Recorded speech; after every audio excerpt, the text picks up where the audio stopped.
Hello everybody, my name is Debra Hill and I'm a business strategist and coach. And welcome to this short presentation about goals and goal setting. Now this is one of my favorite topics, and the reason for that is that goals are so very powerful. You know, goals help us succeed because they do four important things. They help us to align to our big vision, to our big picture, to the place we want to be. They help us to define very clearly what we need to do in a certain space of time to achieve an outcome. They help us to make sure that we're on track, that we don't wander away and go somewhere we don't need to be. And lastly, and more importantly, they allow us to build a plan to achieve them. And when we do that and we take action, wow, we have in our hands a very powerful tool to get great outcomes. So now let's look at some of those steps and delve a little bit into them and understand a little more about how to set a great goal. Now, the best place to start when you want to set some goals is to have a clear understanding of your vision, your big picture, the place you want to head to. Because if you don't understand your vision, then you could end up anywhere. And that's not the purpose of a goal-setting exercise. The purpose of goal setting is to end up exactly where you want to be. So to do that, you need to stand back and ask yourself, what is the big picture? Now, I'm sure when you saw this opportunity, when you put your arms around it and grabbed it and held it to you, you had a picture in your head, a view, an understanding of where this could take you, of what it could look like, of where you would like to be. And so now's the chance for you to stand back and get that view and to capture it and put it down on paper. Because once you have that vision, once you have it in your head and down on paper, it's really powerful stuff, because it's something you can go back and look at and remind yourself what your vision was. Now let's be clear here. Sometimes our vision starts out in a certain shape and form, and as we move down the path, our vision can do two things. It can get bigger or it can get smaller. But what's important is that you have a vision, you have a big picture, you have a North Star, you have a place to head to, you understand where you want to go. Now, there's more than one way of capturing your big vision. And the thing is to find the way that will do that fits you. So people talk about vision boards, and you've probably heard of them. And here's a great place to use that to get your picture down and in front of you.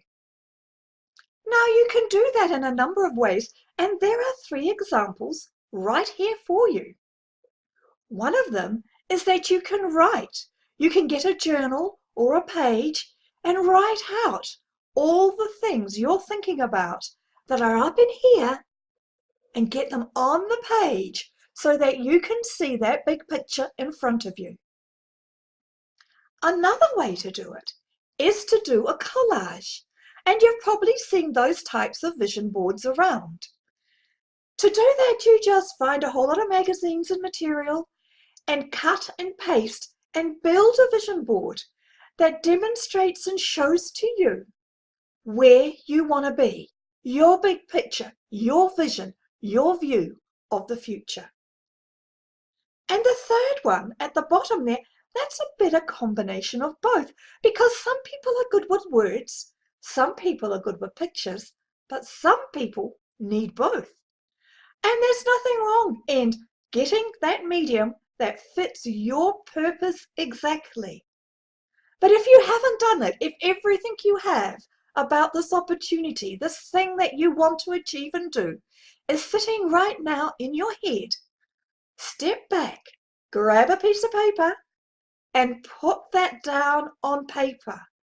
Where do you see yourself a year from now? Where do you see yourself? Where do you want to take this? How big do you want it to be? Are you going to take over New Zealand?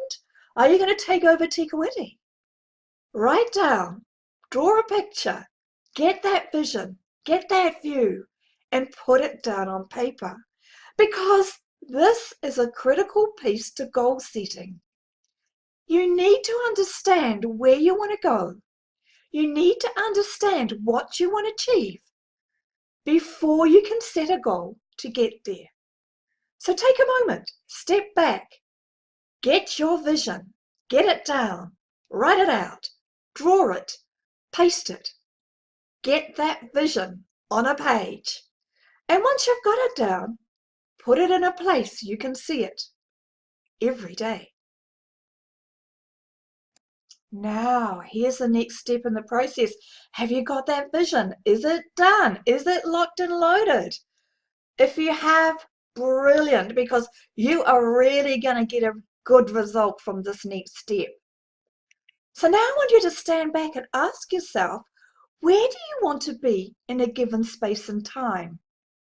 Now, some people get really big and exciting here and think, oh, I'm going to do a plan for the next 2 years or 5 years. And I'm going to ask you not to do that. Because you're starting out, sometimes it's best to just go for a medium-term plan.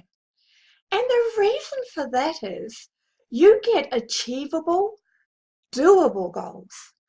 But also, as you move forward, the world can change a little. And you don't want to lock and load a whole big plan and a whole big goal set that are actually not going to be used by you.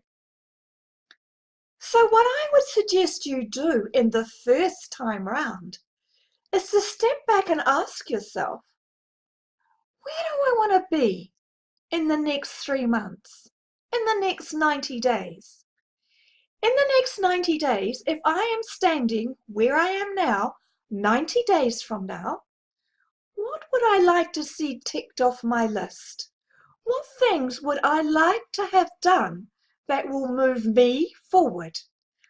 What things do I need to do in the next 90 days to step me towards my goal? What are those things? Have a think about them, brainstorm them, actually explore what your options are. And be very careful here because so many people try to do too much too soon.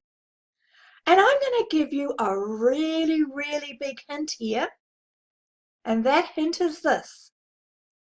You are better focusing on 1 or 2 things at a time and absolutely nailing them than trying to do 60 things and not achieving any of them. So my advice is focus, focus, focus on 1 or 2 goals and absolutely nail them. And that will absolutely start moving you forward. And you get that wonderful sense of achievement because you have delivered something that moves you in the direction that you want to go in. So now let's look at what goals are right for you. And there's things that you need to consider. First of all, I want you to stand back, take a big breath, and let it out. Because this is the thing about what you're about to commit to. You're going to fit that into your already very busy life. So be honest with yourself up front right now and be clear about how much time you have to commit to doing this work on top of all the things you are already doing. Now, this is important because if you don't do this, then you're going to set yourself up for failure. You need to have the time to actually be able to do this work. So stand back and be clear about that. How much time have you got? And when you write your goals, be clear about how long you think it's going to take you to do it. So if it's a goal that you think is going to take you 6 hours, and you only have 2 hours free a week, then if you only do that goal, you're going to need 3 weeks to do it in. So be honest and clear with yourself right now. And the reason this is important is because it actually helps to stop all that overwhelm, all that fear of failure, all that, angst and anxiety and stress about not moving forward, about not achieving things. When you set your goal, be quite clear about what your commitment can be. And then when you set your goal, make it a nice, short, pithy sentence. Don't need a long, convoluted paragraph. Make it something that's smart. And that's an old saying, isn't it? A SMART goal: specific, measurable, achievable, relevant, and time-bound. But if you do that, if you have some structure around your goals, if you know when you need to achieve them by, if you know how you're going to measure them, then understanding whether you're getting there, whether you're getting to the end where you need to be, whether you're achieving the outcome you want to, whether you're meeting the time frames you'll set yourself, are able to be measured. And that is a critical thing about a goal. It needs to be something that you know you need to do to get where you need to be, and you need to understand at what time frame that goal needs to be achieved by.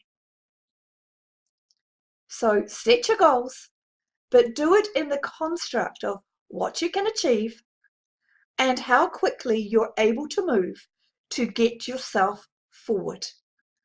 Don't forget that, all right? Don't get yourself set up for overwhelm. Understand how much time you've got to set your goals for, and then set your goals. Hi, so here we are at the next step of the process. So you've got a goal. That's amazing. Now we need to plan how to get you there. And the plan is about understanding two things. One is, what are the steps I need to take to achieve my goal? What are the things I need to do to get there? But also, what dependencies are there? What things do I need to do before other things? What things should be first on my list? What things should be last? And it's by planning how to get there that makes your goal achievable. So what are your steps? Stand back and write them down. Get them out there on paper and schedule them. By that I mean, once you know what you're doing, find a slot in your diary and put those tasks in there. Schedule your time so that you know you've got the space and you've got the availability to do the steps you need to take the action to get you to where you need to be, to put a great big tick on that goal at the end of the day. That's what the aim is, to get that goal nailed. Yes, because that's the last step in the whole process. It's the doing it that counts. It's the getting out there and actually doing it. And can I just say one more thing? One of the hardest things to embrace when you're heading for a goal is imperfect action. Some people never achieve their goals because they're so busy waiting for the perfect time, the perfect thing, the perfect action. They want things to be beautiful. And there is a place for that. But there's also a place for imperfect action, to actually give it your best shot and see what happens. Because in doing some of this, you may have to try something for the very first time, which is a little bit scary, a little bit exciting. But listen, it doesn't matter if you fail. You know, a failure is a first attempt at learning. Everybody fails. I fail. What you got to do is pick yourself up and give it another go. And you know what? You are going to try it again, knowing one way not to do it. Or pick the best out of what happened, and you're already ahead of the game second time round. But do it. Do it. That's the key. It's no good having a plan. It's no good having a goal. It's no good having a vision if you can't step towards achieving it. And to achieve, you have to do. So here it is, a summary of what we've talked about. This is all you need to do to get goal setting nailed and under your belt. Nail your big picture. Get that vision. Understand it. Put it down on paper. Put it where you can see it. Define your goals. Be clear about what you want to achieve, how you want to achieve it, and when you want to achieve it by.